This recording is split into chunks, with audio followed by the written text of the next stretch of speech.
No Via Justiça de hoje, nós vamos falar sobre a violência contra a criança na pandemia.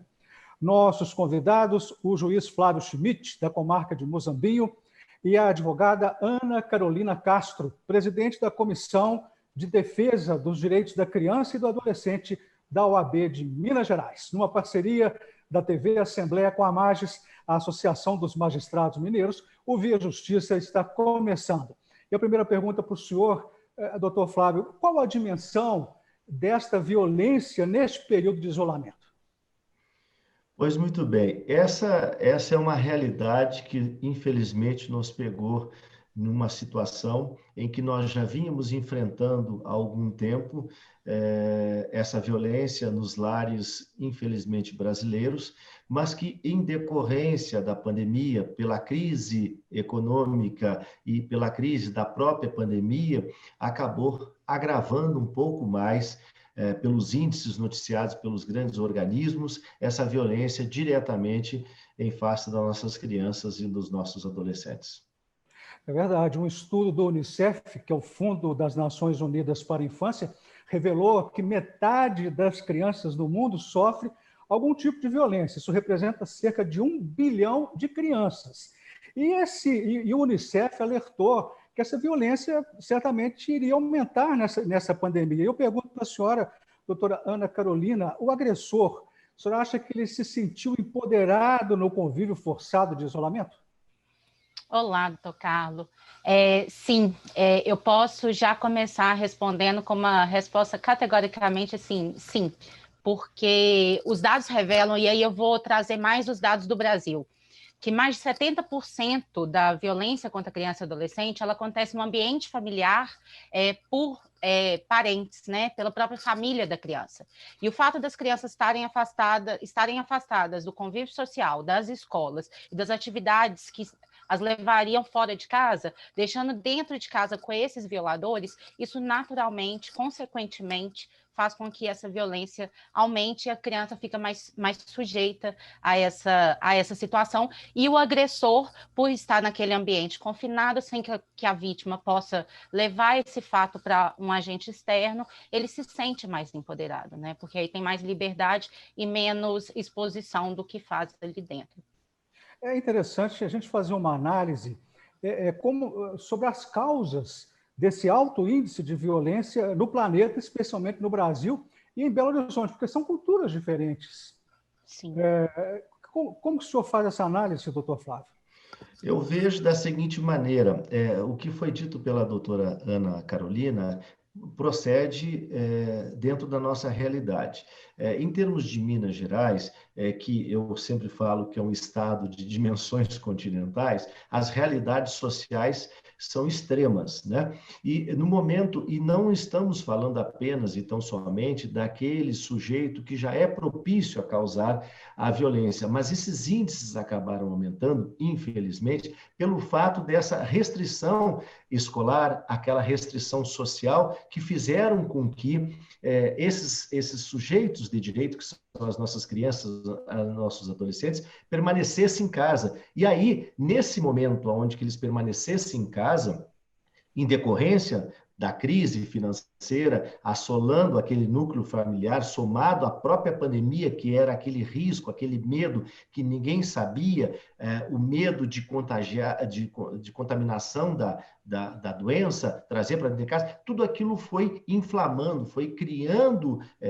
mecanismos de desgaste, estresse emocional dentro dos lares. Então, não e tão somente aqueles que já tinham vinculação a um ato de violência, mas isso foi agregando outros fatores, como aquele pequeno castigo, aquela pequena chinelada, aquela pequena puxão de orelha, que foi causando esse tipo de violência pequena que acabou, quem sabe, avançando um pouco mais. Além disso, nós encontramos, então, um outro índice mais grave, que é esse índice que a doutora Ana falou, que são aqueles propícios, sim, que aproveitaram dessa pandemia, infelizmente, para dar cabo aí às suas condutas penalmente vedadas.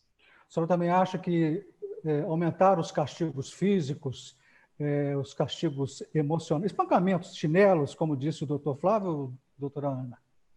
Então, é difícil a gente falar sem ter dados. Então, a gente não pode dar uma afirmação, né, sem ter algo para comprovar isso. Mas o que a gente presume pelo trabalho que a gente já realiza, quem trabalha nessa área, quem já conhece, quem já lida com essas situações, a gente avalia que sim, é uma tendência, primeiro pela mudança de rotina das famílias. É uma situação que nunca, aqui na nossa geração, ninguém aqui presente no Brasil hoje passou por isso em nenhum lugar do mundo.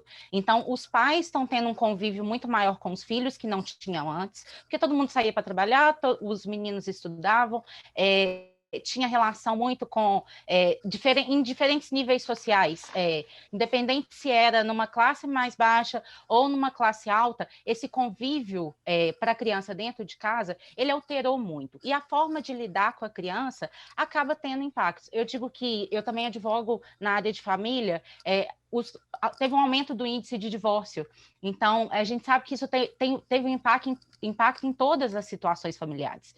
Então, a gente imagina que possa ter esse aumento desses castigos em razão do aumento do convívio. Então, por exemplo, se um pai ou uma mãe castigava ou violentava, que seja, naquelas 5 horas de convívio, quando a criança estava acordada dentro de casa, você imagina aí durante o dia inteiro, da hora que a criança acorda, da hora que a criança dorme. Então, temporalmente, isso tende a aumentar. Então, quem já praticava essas ações antes, num ambiente confinado, fechado, sem possibilidade de fazer outras coisas, sem alternativas, consequentemente, a gente presume que isso possa ter aumentado, sim. A vara do senhor é uma vara única em Muzambinho, não é isso, doutor Flávio? Exatamente, é uma vara única, sim.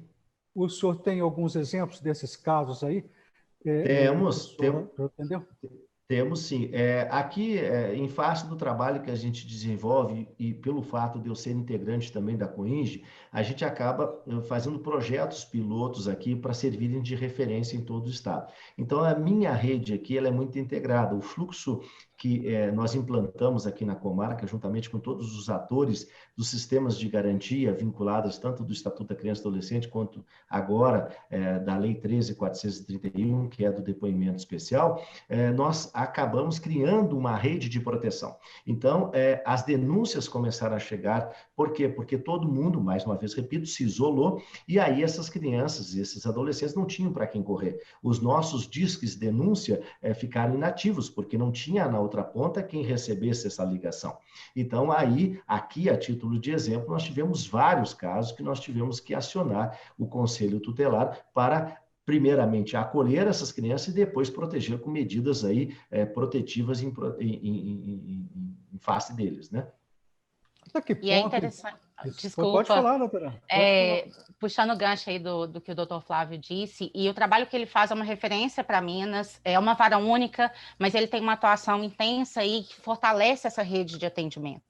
E que é o que a gente tem dificuldade, e como ele disse antes, num estado continental como Minas Gerais, diferentes realidades, vara única, exclusiva, de competência da área da infância e juventude, são pouquíssimas no estado de Minas Gerais. A maioria das cidades, das comarcas, são de vara única para todas as áreas de atendimento. Então, é muito difícil para essa rede de atendimento se integrar, principalmente com o sistema de justiça, porque às vezes é integrada, mas não necessariamente com o sistema de justiça e segurança pública. Então, isso é um grande desafio. E quando a gente tem a pandemia, que não só as crianças estão dentro de casa, mas os servidores públicos, os trabalhadores também estão nessa via remota, em muitos locais com dificuldade de acesso à conexão, porque a gente sabe que tem várias comarcas, várias cidades pequenas que não têm esse acesso fácil. Aqui em Belo Horizonte, a gente vive tendo dificuldade, em outras cidades que não tem um sinal tão forte, isso dificulta, né? Então, isso foi uma situação que a gente, desde o início, levantou assim, muita preocupação de como integrar essa rede de forma remota. Eu queria que o senhor falasse um pouco mais sobre isso, doutor Flávio, sobre o trabalho dessa rede de proteção, até que ponto esse trabalho foi afetado nesse momento de pandemia. Eu pergunto, os conselhos tutelares, as varas de proteção à infância e juventude funcionaram a contento? Mesma pergunta que eu faço para a senhora, logo que ele terminar de responder, gostaria de ouvir a opinião da senhora também. Carlos, eu digo assim que afetou de sobremaneira. Por quê?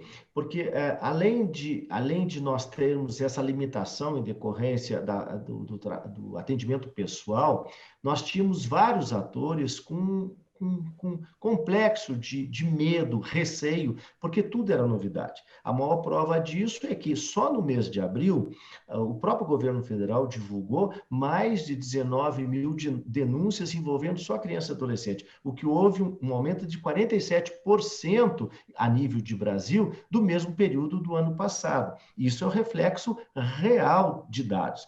Quando eu falo em rede, e aí eu estou me referindo à minha comarca, e eu tenho dados do estado de Minas Gerais por conta da Coinge, eu informo que a rede ficou, de certa forma, prejudicada pelo fato de que esses atores que são do sistema de garantia, eles têm que trabalhar geralmente com o atendimento pessoal, é aquela proteção, é aquele acolhimento, e isso não existiu. Então, nós tivemos que correr atrás de achar mecanismo. Eu, por exemplo, fui o responsável por minutar em 48 horas para o presidente do Tribunal de Justiça uma minuta com relação ao depoimento especial, que é a oitiva protegida dessas crianças, em sede de pandemia.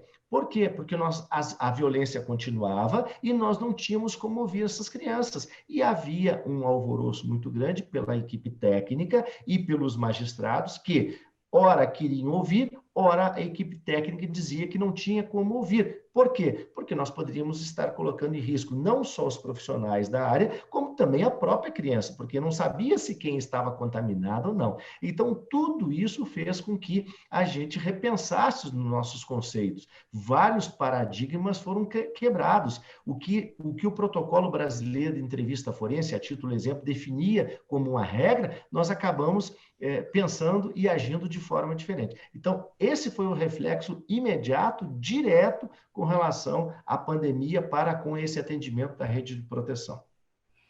Eu concordo com o doutor Flávio e é interessante a gente perceber porque antes já havia uma dificuldade de integração da rede, que esse é o maior desafio para a proteção da criança e do adolescente, é integrar essa rede de proteção que não se esgota no judiciário e na segurança pública. Ela vai para a saúde, para a educação, principalmente para a política de assistência social, né? Então isso já havia uma dificuldade antes da gente se organizar para garantir esses direitos e a proteção da criança e do adolescente vítima de violência.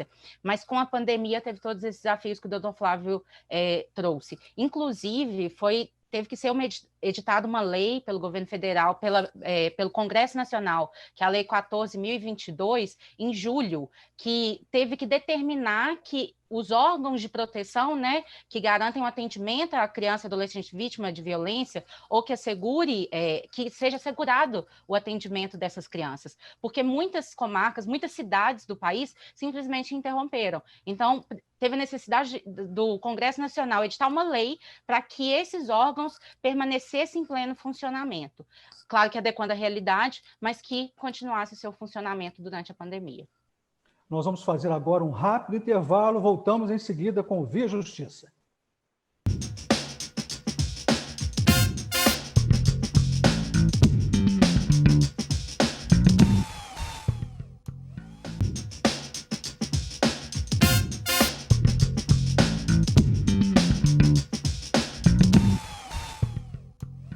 Estamos de volta com o Via Justiça, hoje falando sobre a violência contra a criança e o adolescente nesta pandemia.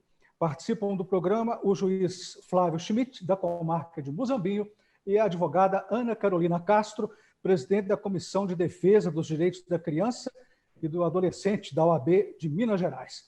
Doutor Flávio, eu gostaria que o senhor voltasse na questão do depoimento pessoal em relação à violência contra a criança. A lei manda um depoimento pessoal. Como é que esse depoimento foi feito? Como que foi atendida essa parte? Na verdade, o nome se chama depoimento especial, né? É uma criação, é um instituto que nasceu lá no Rio Grande do Sul, em 2003, aonde que nós ouvimos hoje a criança de forma diferenciada, de forma protegida, né? Garantindo todos os seus direitos e mantendo ela como sujeito de direito. Ou seja, aquele método antigo que ouvia-se na presença exclusivamente do magistrado, perante todos aqueles atores de uma audiência de instrução de julgamento, não existe mais. Então, hoje se ouve de forma diferente. A criança fica num espaço específico especial com um técnico, e aí isso é transmitido em tempo real para a sala de audiência e que não se tem o contato diretamente. Bom, o que aconteceu? Dito isso, nós tivemos a pandemia. E como realizar isso se nós não poderíamos ter o contato físico? Havia o isolamento social. Então, nós tivemos que correr com medidas administrativas.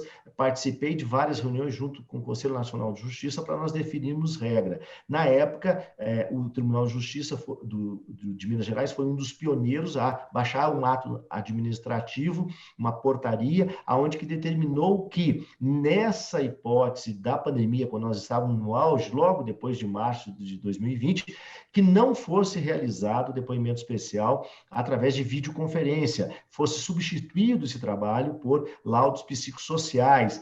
E, na sequência, veio também a ordem do CNJ de que não poderia ser realizado por videoconferência esse depoimento especial. E depois, logo depois, quando deu uma acalmada, os índices acabaram baixando com relação à pandemia, foi permitido, então, já a realização pessoal, daí com todas aquelas proteções determinadas pela Organização Mundial de Saúde e do próprio Ministério da Saúde, que são aquela proteção de acrílico, máscara, enfim. Aí nós reativamos e hoje estamos trabalhando dessa maneira com as crianças e adolescentes.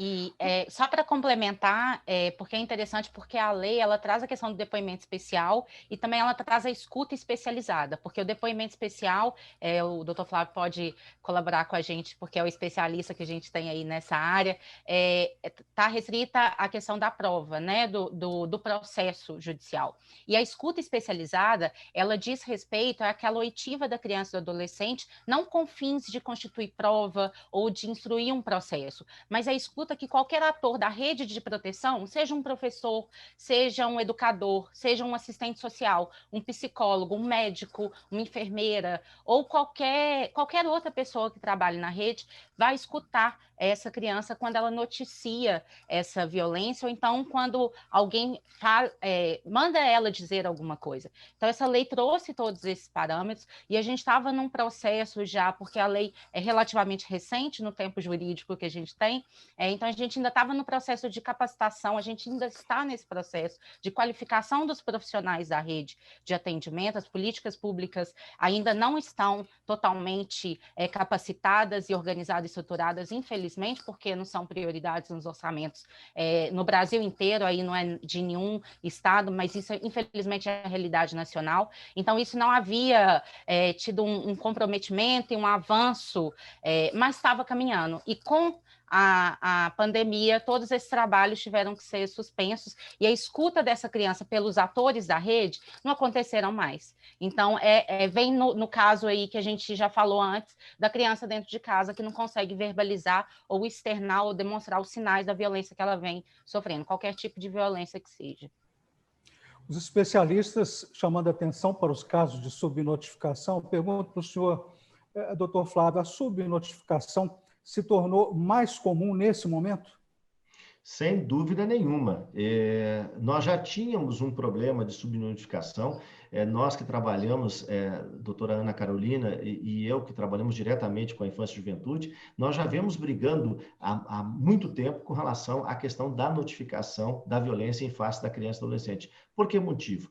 Hoje a gente sabe que, embora a prioridade seja pela proteção integral e o princípio constitucional nesse sentido do maior interesse da criança, pertence à infância e juventude, mas todo o organismo, todo o sistema não pensa dessa maneira. Hoje nós temos campanhas muito mais avançadas sobre a violência contra o idoso, contra a mulher, e deixam de lado. Nós tivemos um exemplo agora, segundo o Seminário Nacional de Segurança Pública, foram feitos todos os dados de levantamento sobre a violência durante a pandemia da Covid-19 em face da mulher, mas nada foi dito sobre a infância e juventude, ou seja, trata-se de fato de subnotificação. A gente não obteve esses dados. Então, antes da pandemia, nós já enfrentamos esse problema. Todas as campanhas que a gente vê é violência em face da mulher. Não estou dizendo que não seja justo, É justo, mas isso dá notícia de subnotificação. Agora,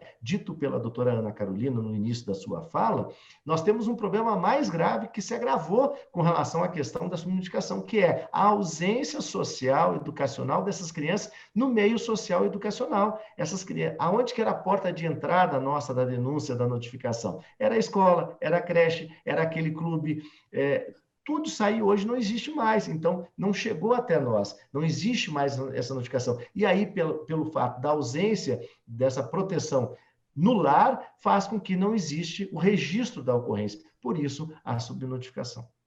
E foi o Ministério revelou dado agora do mesmo período, foi até, eu não sei qual jornal que notificou isso, depois eu posso até confirmar para vocês, mas o comparativo de notificações no período da pandemia até agora, né, do ano passado até esse ano, teve uma queda, na verdade, teve um aumento em março, abril, mas depois teve uma queda das notificações do Disque 100, que é o principal canal que a gente tem de dados, porque os outros canais de dados, normalmente a gente não recebe, porque como o doutor Flávio disse, é uma realidade que a gente já vivia antes da pandemia, porque a notificação, diferente da questão da mulher, por quê? A mulher, como uma adulta, ela por si só já tem as dificuldades que são intrínsecas da situação da mulher vítima de violência de realizar aquela denúncia. A criança, às vezes, ela nem sabe que ela está sendo vítima de violência.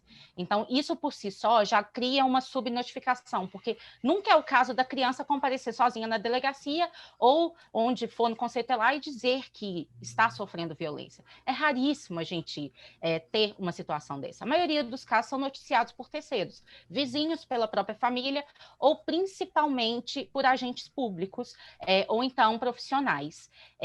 No caso, por exemplo, Belo Horizonte tem uma lei municipal que obriga qualquer profissional da saúde e da educação a fazer uma notificação compulsória quando tem notícia, a criança revela ou presencia alguma situação de violência. Então, tem um formulário pronto, tem todo um sistema. Isso tudo é uma política municipal. Então, cada município tem que organizar essa estrutura de notificação, porque às vezes não chega pela polícia primeiro, às vezes chega por outro lugar.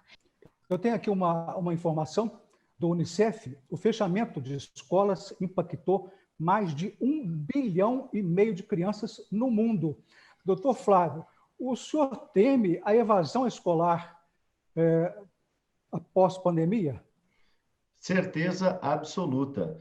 Principalmente no setor privado. Nós já temos notícias aqui, a gente está trabalhando com o Ministério Público, as escolas particulares em especial, elas já estão recebendo notificações de desinteresse por parte desses alunos. E outra, esses alunos não estão indo para a rede pública, esses alunos simplesmente não querem, porque eles não querem efetuar o pagamento, mantendo esse sistema de videoaula. E na área pública, qual é a maior dificuldade?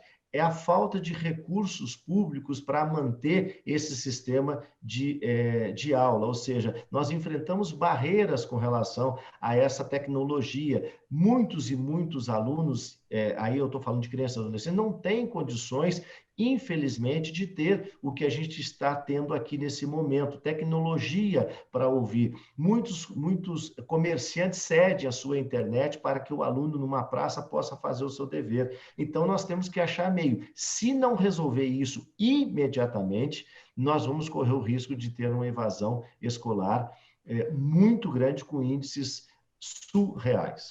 É a falta de acesso à tecnologia, né? E também a questão do apoio pedagógico, porque a gente tem que levar em conta também que a maioria dos pais e das mães não estão preparados para serem professores da educação infantil e média. Então, essa falta de apoio pedagógico diário ali, isso impacta diretamente, principalmente na rede pública de ensino.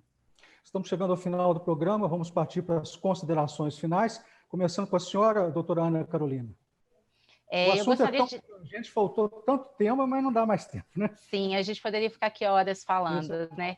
Mas eu queria deixar a mensagem, assim, o acesso à informação que as redes de internet hoje a gente tem, que a gente possa buscar levar isso para as crianças que estão ainda em isolamento fora das escolas. E principalmente que a comunidade, porque isso é uma responsabilidade da comunidade que está na Constituição, da sociedade. Não é porque eu não sou professora ou eu não sou advogada fora que não tem nada a ver, por exemplo, com o que está acontecendo na casa do lado.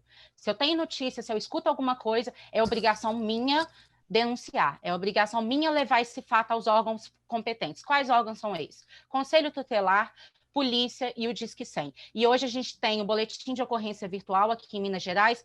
Qualquer denúncia relativa a crime contra criança e adolescente pode ser feita mediante uma denúncia eletrônica, então a gente nem precisa sair para ir na delegacia. Basta levar esse fato ao conhecimento das autoridades competentes por esses mecanismos. Doutor Flávio, considerações finais do senhor. Primeiro, agradecer imensamente essa oportunidade de estar com vocês, um prazer imenso, e ter uma oportunidade de nós, mais uma vez, estarmos aqui falando em proteção às nossas crianças e adolescentes. Ratifico as palavras da doutora Carolina, muito bem colocadas, e hoje nós vivemos, infelizmente, essa realidade por conta da pandemia, mas acredito que logo passa e tudo volta ao normal. Mas até lá, eu peço encarecidamente que haja a denúncia daquele vizinho que, por sua vez, percebeu, viu, ouviu aquela criança ou aquele adolescente sendo vítima de qualquer tipo de violência, seja ela física, sexual, psicológica, até institucional, entre os meios dos organismos pertencentes ao sistema de garantia. Então, isso é importante. Não precisa se identificar. O Disque 100 é o maior exemplo. Se for, o Disque 100 é a nível nacional. Nós temos o 190, que é direto com a Polícia Militar. Então, faça a sua denúncia. Traga a nós que a gente, dentro da rede de proteção, vai conseguir evitar que essa criança e adolescente sofra mais na mão desses seus algozes, que, infelizmente, ainda persiste em maltratar as nossas crianças e os nossos adolescentes. Muito obrigado ao senhor, muito obrigado à senhora pelas participações. O Via Justiça de hoje termina aqui. Nós conversamos com o juiz Flávio Schmidt, da comarca de Muzambinho, e com a advogada Ana Carolina Castro, presidente da Comissão de Defesa dos Direitos da Criança e do Adolescente da OAB de Minas Gerais. O Via Justiça é uma parceria da TV Assembleia com a MAGES, a Associação dos Magistrados Mineiros. Obrigado por sua audiência e até o nosso próximo encontro.